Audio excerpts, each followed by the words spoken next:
میرے والد الاحترام بزرگوں اور بھائی اور اسلام کے غیور فرزندوں، اللہ تبارک و تعالیٰ کا احسان ہے کہ اللہ تبارک و تعالیٰ نے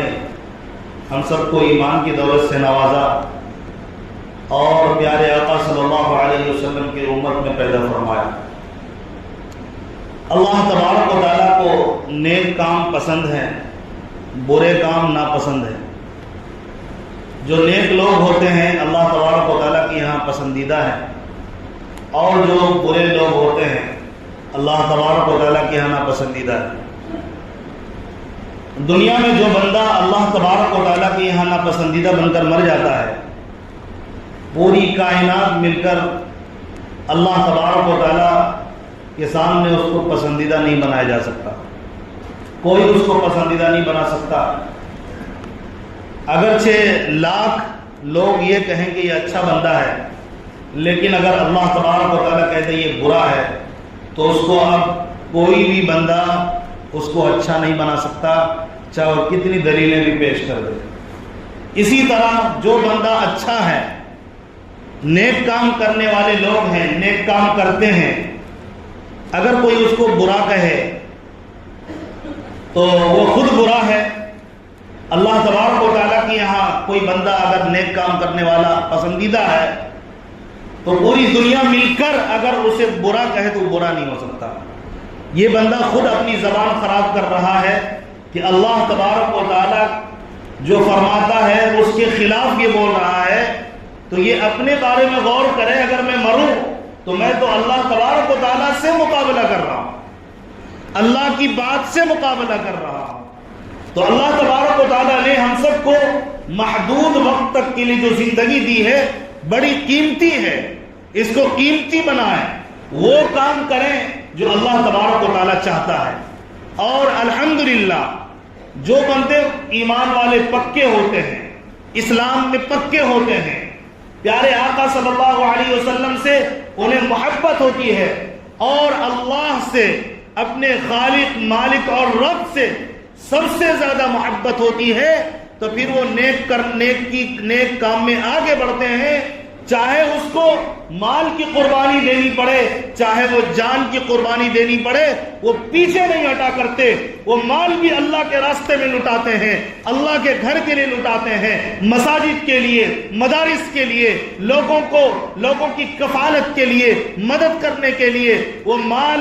جتنا وہ مال سے محبت کرتے ہیں اس سے کئی زیادہ وہ اپنے رب سے پیار کرتے ہیں، کیونکہ ان کا یقین ہوتا ہے جو مال میرے پاس موجود ہے، ایک ایک روپیہ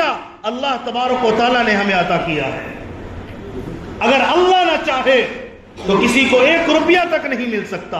بہت سے لوگوں کو ہم نے دیکھا کما رہے ہیں لیکن ہمیشہ نقصان میں پڑتے جا رہے ہیں، محنتیں کر رہے ہیں لیکن نقصان میں پڑتے جا رہے ہیں، کیونکہ اللہ تبارک و تعالیٰ کا ابھی ارادہ نہیں ہوا۔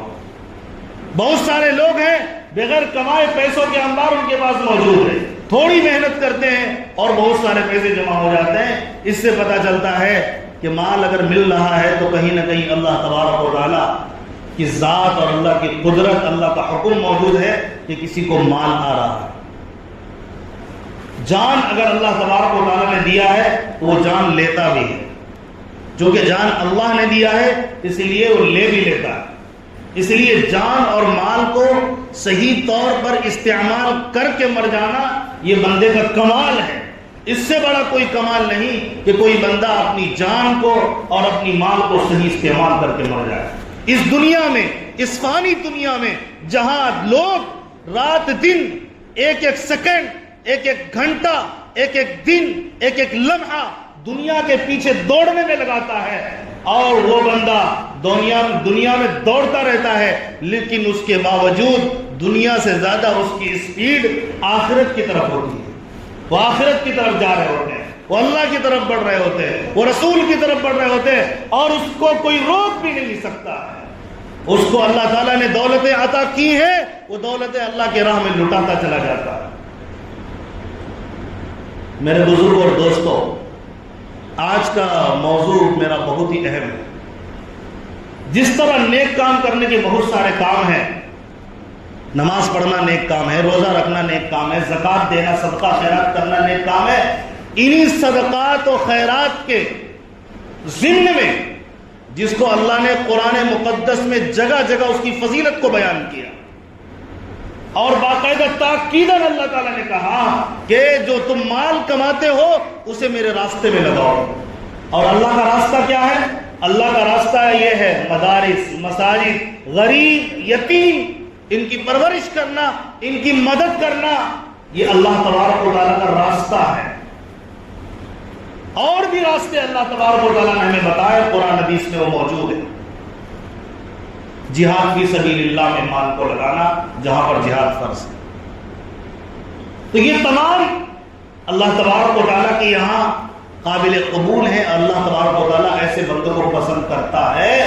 اور یقینی طور پر یہ سلسلہ چلا آ رہا ہے، اور لوگ مانتے ہیں صحابہ نے لٹایا، تابعین نے لٹایا، اولیاء نے لٹایا اللہ کے راستے میں، مسجدوں کو دیا، مدرسوں کو دیا، یتیموں کو دیا، غریبوں کو دیا، کوئی خالی جگہ نہیں چھوڑی، بلکہ بڑی بڑی حکومتیں مسلمانوں کی آئی، انہوں نے اللہ کے لیے زمین جائیداد کو اللہ کے لیے وقف کیا۔ تو میرا آج کا موضوع بڑا نازک اور بہت اہم ہے۔ مجھے تو اس موضوع کو چھیڑتے ہوئے بہت عجیب بھی لگتا ہے کہ میں کس موضوع پہ بات کرنے لگا ہوں، اگرچہ یہ موضوع ضروری بھی ہے، ہمیں معلومات تو ہے بنیادی طور پر۔ وہ موضوع میرا ہے اوقاف ہند، وقف للاوقاف، اوقاف کی جائیدادیں، وقف بورڈ کے تحت جتنی بھی زمینیں ہیں جن کو اللہ کے نیک بندوں نے مسجدوں کے لیے وقف کر دیا، قبرستانوں کے لیے وقف کر دیا، غریب یتیموں کے لیے وقف کر دیا، کوئی بلڈنگ بنا کر دے دیا تعلیم کے لیے، کوئی بلڈنگ بنا کر دے دیا یتیم غریب بچوں کے ذریعے کو اس سے فائدہ ہو، کوئی تجارت کر کے اور تجارت کے طور پر کوئی دکان یا مکان دے دیا، زمینیں اللہ کے لیے وقف کر دی تاکہ اس سے جو فائدہ ہو وہ غریبوں کو ہو، یتیموں کو ہو، مستحق کو ہو۔ اور اس کی تاکید در تاکید آتی رہی ہے۔ نبی پاک علیہ الصلوۃ والسلام سب سے بڑے مثال اور نمونہ ہیں جنہوں نے اللہ کے لیے اللہ کے بندوں کا خیال کیا، امت مسلمہ کا خیال کیا، مدارس اور مساجد کے لیے زمین کو اوقاف کرائی۔ پیارے آقا صلی اللہ علیہ وسلم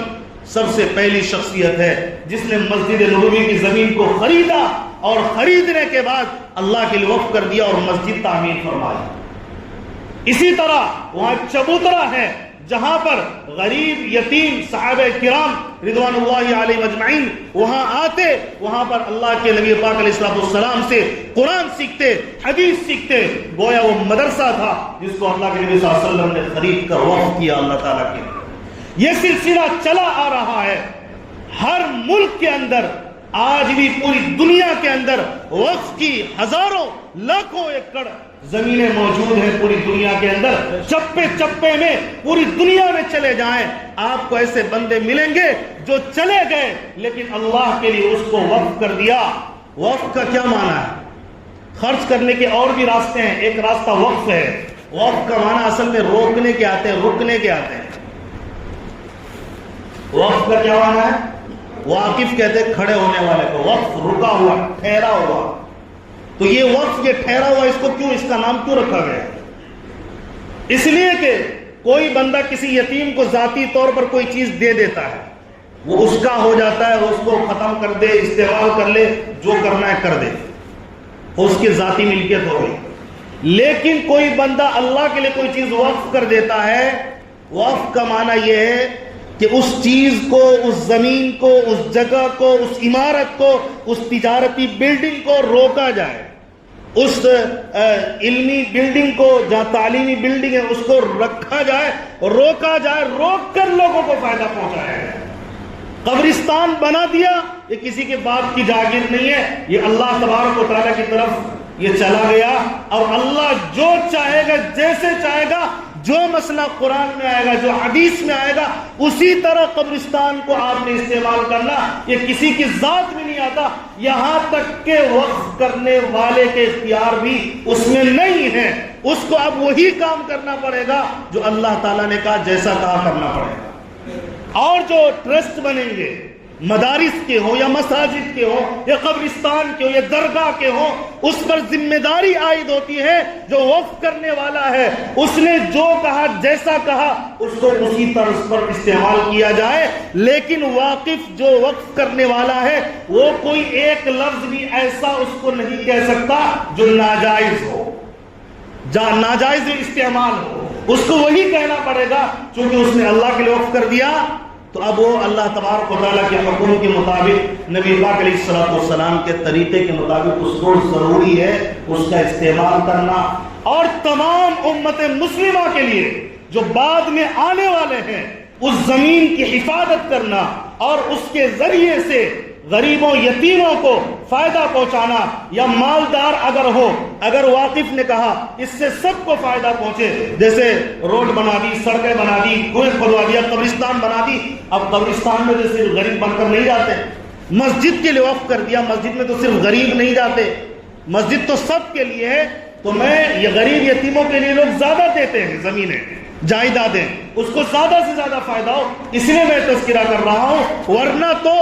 عام طور پر وقف کرنے والا جو کہے جیسا کہے، لیکن وہ راستہ اللہ کا ہو، اب اس کا استعمال کرنا اسی طرز پر ایک ایک فرد مسلم کے لیے ضروری بن جاتا ہے، لیکن افسوس سے کہنا پڑتا ہے اس موضوع پہ گفتگو کرنے کی ضرورت اس لیے پیش آئی، حکومت وقت بخلائی ہوئی ہے، اس کو کچھ سمجھ میں نہیں آ رہا کہ میں کیا کہوں، اور یہ وقف بورڈ پر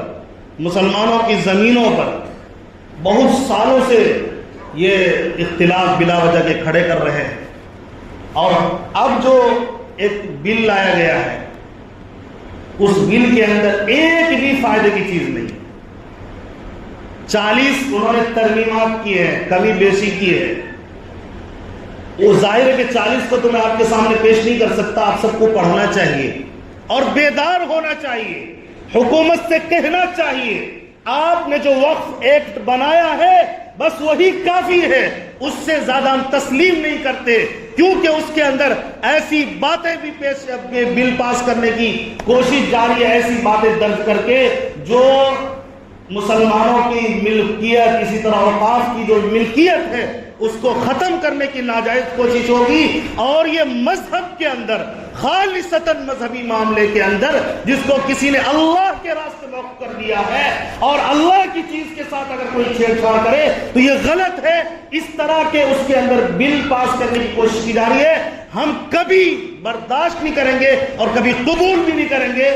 اگر وہ لاگو کریں گے ہم اس کو ماننے کے لیے تیار نہیں ہوں گے، یہ غلط بل پاس ہو رہا ہے، پارلیمنٹ کے اندر ہنگامہ کھڑا کیا ہوا ہے، آپ دیکھ لیں کوئی بھی پارلیمنٹری جو وپکش کے لوگ ہیں کوئی اس کو ماننے کے لیے تیار نہیں، کیونکہ کہا جا رہا ہے کہ اس کے اندر اس بورڈ کے اندر غیر مسلم کو شامل کیا جائے، بھائی یہ اللہ کے راستے میں جو زمین جا رہی ہے اس میں غیر مسلم کا کیا کام ہے؟ قرآن عزیز سے مسئلہ اس کو کیا پتا، قرآن کی اہمیت کا اس کو کیا پتا، پیارے آقا کی بول کا اس کو کیا پتا، اس زمین کی اہمیت اور اس کو کیسے چلانا ہے، قبرستان کی حفاظت کس طرح کرنی ہے، مساجد کو کیسے چلانا ہے، مدارس کو کیسے کنٹرول کرنا ہے، لوگوں کو کیسے فائدہ پہنچائیں گے جائز طریقے پر، یہ غیر مسلم کو کیا پتا ہے؟ یہ جو آپ کریں گے ظاہر ہے کہ اختلاف ہوگا، اور اس سے بڑھ کر، اور یہ تو ظاہر ہے اس سے تو ان کی دشمنی موجودہ حکومت کی ٹپک رہی ہے، کہہ رہے ہیں کہ وقف کی زمین کون سی ہے اور کون سی نہیں ہے یہ فیصلہ جو کلکٹر ہے ڈسٹرکٹ کا وہ کرے گا، نعوذ باللہ من ذالک، بھائی اس کلکٹر سے اس زمین کا کیا واسطہ ہے؟ بھائی وقف کیا، وقف کس طرح کیا، نہیں کیا یہ مسلمان جانے، کیونکہ یہ مذہبی معاملہ ہے، اور ہمیں بلکہ تمام لوگوں کو، مسلمان ہو یا غیر مسلم ہو، سب کا اپنا اپنا لا ہے، مذہبی معاملات ہیں، اس کو کرنے، مذہب پر چلنے کی اور اس کو چلانے کی اجازت ہندوستان کے قانون میں صاف طور پر درج ہے، اور یہی اس ملک کی خوبصورتی ہے، یہی وجہ ہے، تاریخ اٹھا کر پڑھیں، ہمارے مسلمان راجاؤں نے، مسلمان حاکموں نے کئی جگہ ایسی بھی دی ہیں جہاں مندر کو تعمیر کروایا، اور کئی ہندو راجاؤں نے مسجد اور مدرسے کے لیے زمین کو دیا اور وہاں تعمیر کروایا، ایسی نشانات آپ کو مل جائیں گے، یہ کوئی ہوائی بات نہیں کر رہا ہوں، یہ تاریخ کے پنوں میں درج ہے، کیوں؟ اس لیے وہ چاہتے تھے یہ ملک امن کے ساتھ چلے، سلامتی کے ساتھ چلے، اور موجودہ حکومت یہ نہیں چاہتی ہے، جس کے دماغ میں بھی یہ سڑی ہوئی چیز چل رہی ہے، وہ یہ نہیں چاہتی کہ ملک کے اندر جو سکون اور اطمینان اور پیار و محبت کے ساتھ، اتحاد و اتفاق کے ساتھ چلے،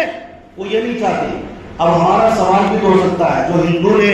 دان کر دیا زمین کو، مسلمان کو اس بورڈ میں شامل کر کے اس سے فیصلہ کروائیں گے؟ کوئی مانے گا؟ سکھ کیس میں مسلمان گھسے گا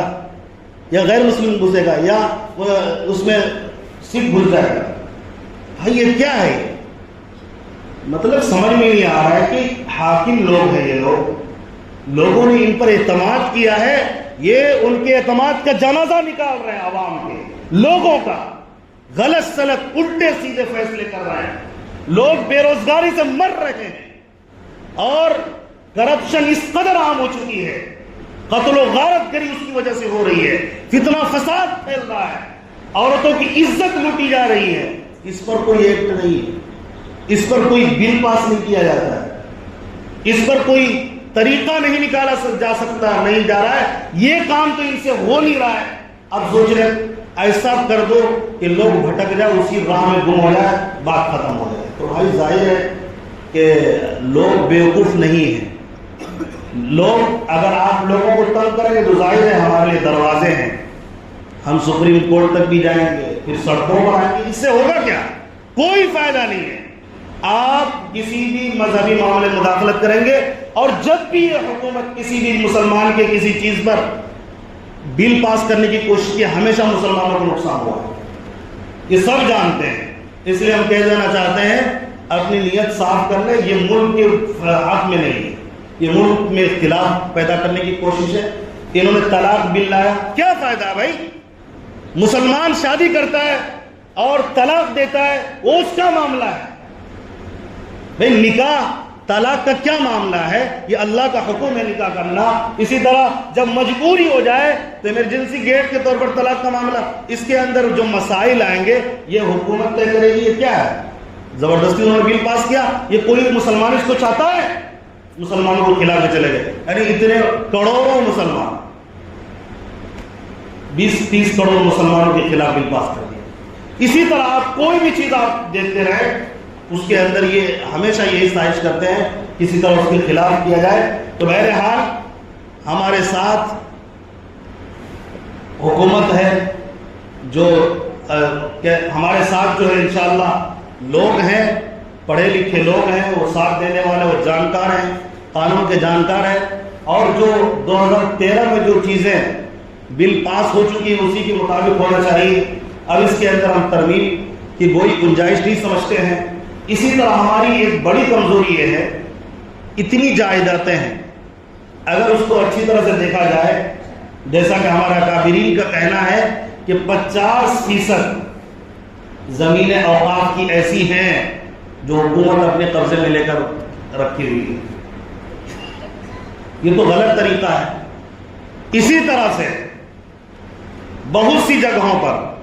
جو مساجد کی زمینیں ہیں یا قبرستان کی زمینیں ہیں، کچھ حرام خوروں نے اسی کو بیچ ہی دیا، زمین تو مسجد تو بنایا نہیں اور قبرستان بھی نہیں بننے دیا، اور الٹا سیدھا کر کے کس طرح کر کے وقف کی زمین کو اپنے مفاد کے لیے حرام خوری کر کے بیچ دیا اور حرام کھا کے مر بھی گئے۔ ایسے بھی آپ کو واقعات مل جائیں گے، روز لڑائی اور جھگڑے کی جو اخباروں میں آپ پڑھتے ہوں گے، اگر پڑھیں گے یا نیوز میں سنیں گے تو آپ کو پتہ لگے گا۔ اور کچھ اس سے تھوڑا سا کم تر درجے کی بات یہ ہے، اس کو ہلکا سمجھا جا رہا ہے۔ مثال میں جو بیان کر رہا ہوں، یہ پٹنہ جامع مسجد جنکشن کی مسجد یہ اوقاف کی ہے نا، اس پر میرا بیان نہیں ہو رہا۔ پورے ملک کے اندر جو مسجدیں ہیں، اس کی جو دکانیں ہیں، اس کی میں بات کر رہا ہوں۔ یہ دکان لے لی ہے دادا آدم کے زمانے میں 100 سال پہلے، جو اس وقت 50-100 روپے دیتے تھے، آج بھی وہی 50-100 روپے دیتے ہیں۔ کہتے اس ٹائم میں 10 روپے دے رہا تھا، تو ابھی تو 100 روپے 150 دے رہا ہوں، جبکہ اسی جگہ میں اسی مارکیٹ کے اندر 5,000-10,000 کرایہ لوگ اپنی زمینوں کا وصول کر رہے ہوتے ہیں۔ اور اس سے بھی زیادہ سوچنے کا ہلکا ہے نہیں کہ اللہ تعالیٰ کی زمین کو اتنا ہم نے ہلکا سمجھ لیا کہ ہماری یہ حالت ہو گئی ہے کہ ہم دوسروں کو کرائے پر دیتے 20,000 لیتے ہیں اور مسجد کے اندر 2-3 ہزار دیتے ہیں. یہ انصاف کی بات ہے. اگر اس طرح سے ہم کریں گے, ہمیشہ یہ چاہیں گے ہمارا پیٹ بھر جائے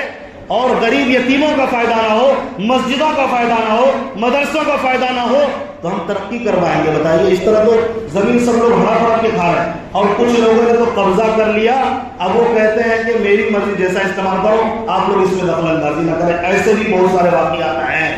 آپ لوگ سنتے ہوں گے. تو مسلمانوں کو بھی چاہیے کہ اپنی زمین کی حفاظت کریے, اس کی قیمت کو سمجھیے,